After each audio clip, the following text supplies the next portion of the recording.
If you're a car enthusiast of a certain age, then at some point in your life you have likely coveted your neighbour's gas-burning Ford Mustang, which, and I've checked, is a sin. But finally now you can live sin-free, because right behind me is the all-new, all-electric Ford Mustang Mach-E. Now this is the entry-level version. There are 3 flavours available, but this is the affordable one, which after the clean car rebate will cost you 71 grand. For that you get 440 kilometres on a charge, which is very respectable, but my question is this a real Mustang? Well, to find out, we've got to go on a road trip. Oh, I've wanted to get my hands on one of these for a while now. Let's start with what Americans excel at, and that is interior comfort. Now this thing has ridiculously comfortable seats. It's got seated heats in both the front seats, and of course the steering wheel's heated as well. It's got loads of room above my head, and of course heaps of room for the driver's footwell as well, so you could possibly be up to 7 feet tall and still be comfortable in this thing. Very impressive. But what's really interesting is that dashboard design, because in pictures on the internet, I won't lie, I thought it looked kind of meh, but when you actually look at it in person, it's really quite modern. The texture is also nice as well. It's got great finish. Look at the stitching work on there as well. It's very, very cool. And this is coming from a country which considers French fries fine dining.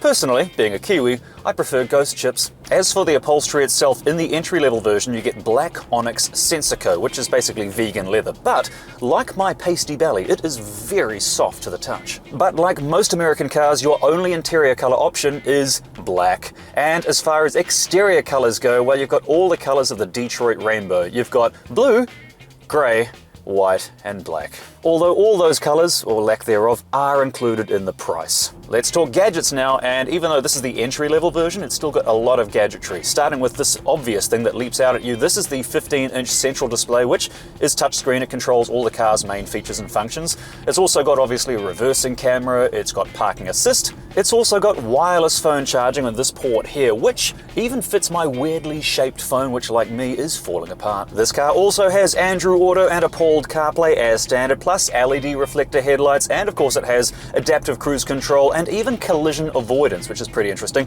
It'll detect cyclists, it'll detect pedestrians, and it'll stop before you hit them, which is somewhat convenient. Another thing this car has is the Ford Pass modem, which is kind of cool. Not only does it mean the car can do automatic updates over the air to get better and faster and more efficient, but you can also connect your phone to it via the mobile app, and then you can do things like locate your car, or check the state of charge of your battery, unlock the doors, or put the windows up, or put the windows down. You can open the boot, and of course you can also start the air conditioning remotely or heat up the car in winter. That I like. We are going to do a bit of a road trip today going around Mount Taranaki, and this should be a good combination of hills and flat sections and twisty corners as well, and hopefully, just hopefully, the weather for once might be on my side.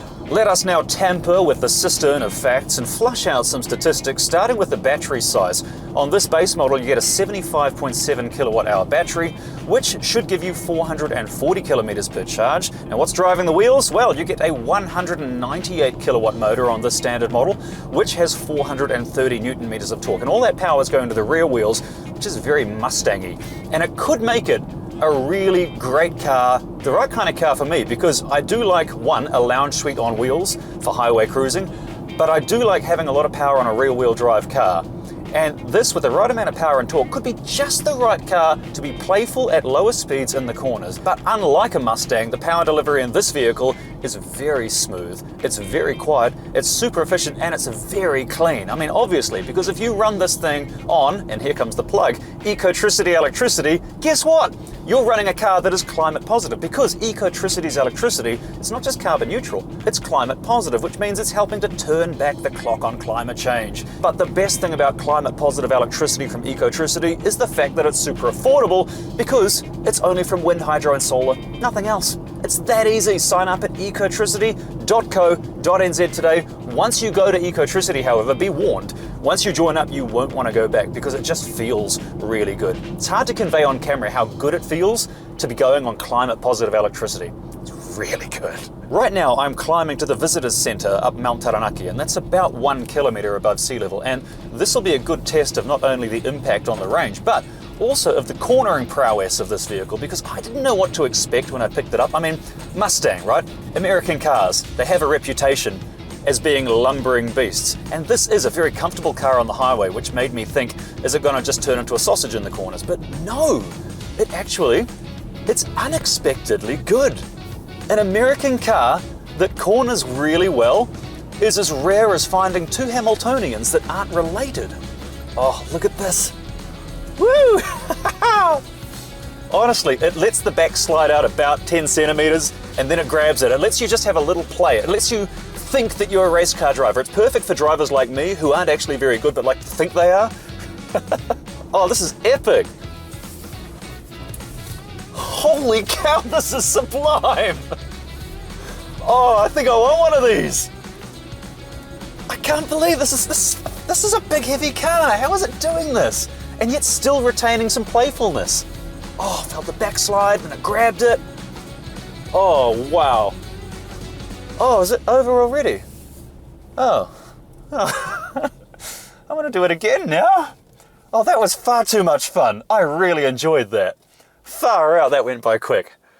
Well, now that I'm here, I'll try and come back down to earth, and then we'll go outside and I'll show you some of the exterior features and design cues. Let's start with the face. Now, Ford's designers found out that car buyers tend to associate big grills with big performance. So Ford have kept the large grille on this car, even though because it's electric, it doesn't need one. But it does help with aerodynamics. The drag coefficient of the Mustang Mach-E is only 0.28, which is pretty respectable. The Mustang Mach-E also comes with LED reflector headlights. Look, it's got a little Mustang in the corner as well. Plus, you get 18-inch wheels, and it's got quite high-walled tires, which means you get good ride quality on the highway. But as you saw, it actually handles surprisingly well. It just makes the whole car a little bit more playful. As for these wheels though, I don't know if they really suit the car or not. What do you think? Let me know in the comments under this video. Maybe I'm losing my mind. While I've got your attention though, please do me the honor of hitting the like and the subscribe button. Keep me in a job, means you'll get to see next week's content as well. All right, let's check out the boot.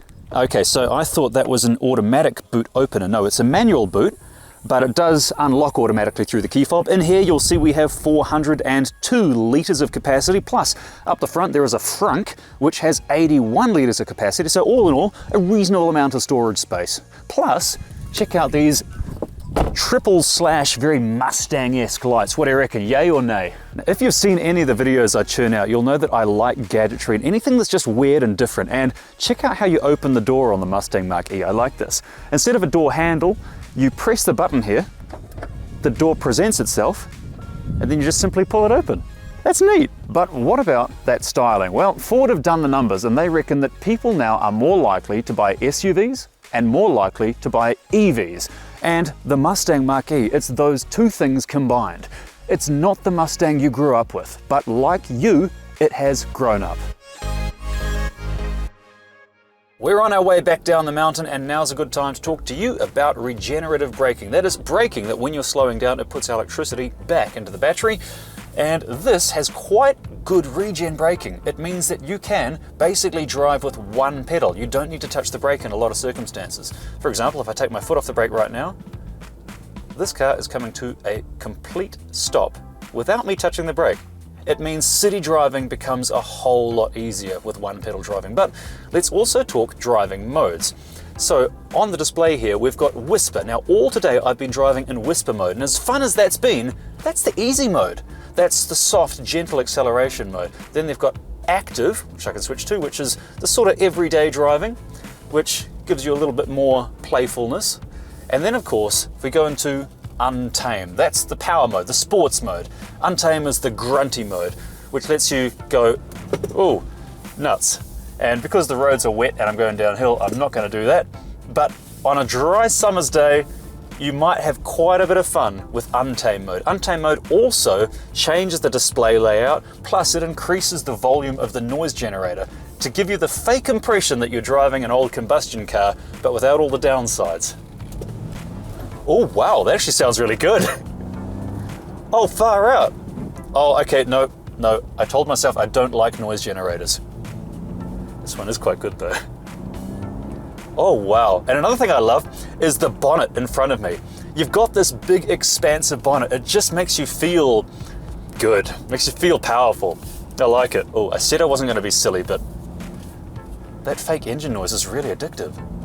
And on the subject of putting electricity back into the battery, if you were to charge this thing at home using a 7 kilowatt wall-mounted charger like this one that I have in my own garage, then this thing would charge overnight from flat to full, plus a full charge would cost about the same as a Big Mac combo, about $13 if you're on the Eco Saver plan with Ecotricity. Like I am, that means basically for the same price as a Big Mac combo, you can do a week's worth of motoring.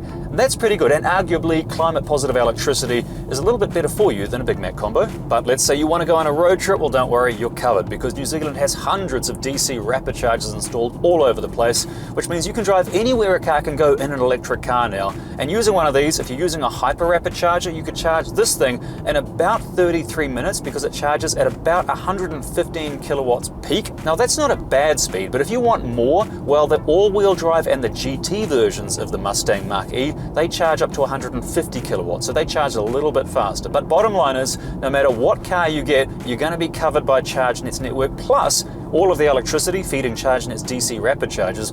It's actually from Ecotricity, so it's all climate positive. No matter what you do, you're winning. Right now, I am settled in for a long drive, lane keeping assist is on, the adaptive cruise is on. Unfortunately, I'm not on the motorway, so it may have a little bit of trouble here. It's not really designed for country roads, it's designed to go on the motorway. There we go, see, it's just cancelled itself.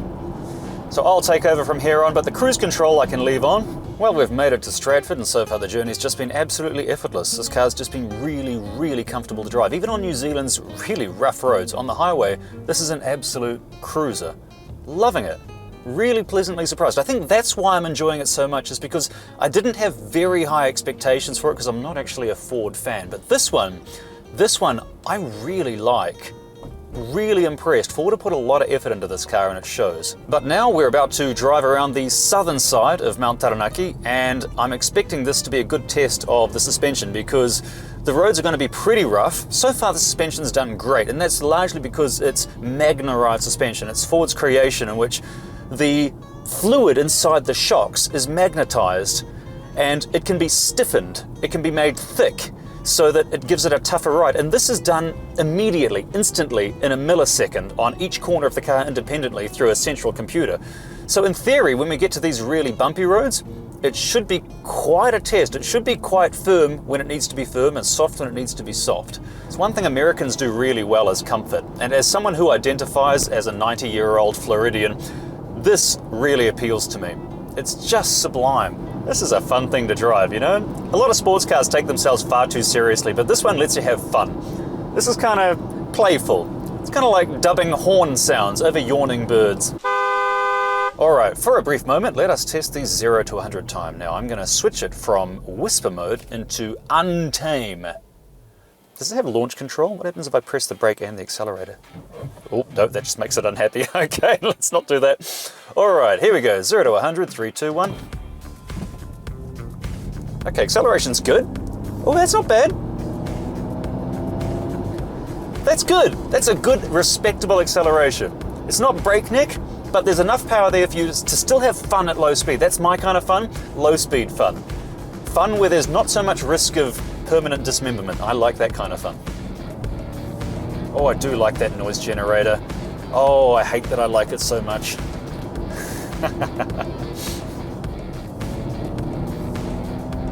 What really impresses me about this car is that it reversed my expectations.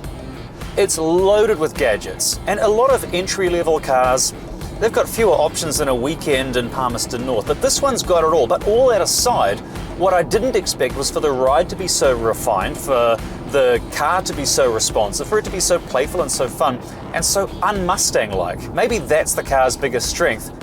It's a Mustang reinvented. It's a Mustang all grown up. That's what it is. I really like it, much more than I thought I would. But enough talking, we've still got lots of roads ahead of us. Let's just play some music, get into the driving, and I'll see you in New Plymouth.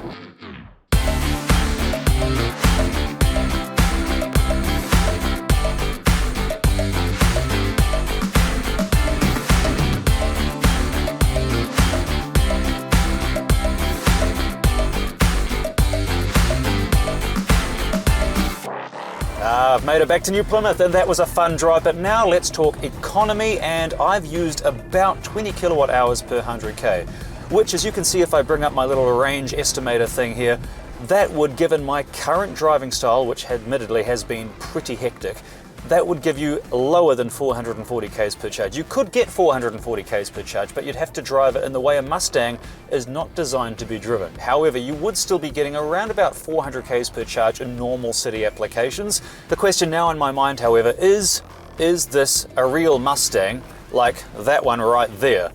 Well, to be brutally honest, yes, because it says Mustang all over the car and Ford dictate whether it's a Mustang or not. But perhaps a better question then would be, would this car appeal to traditional Mustang buyers?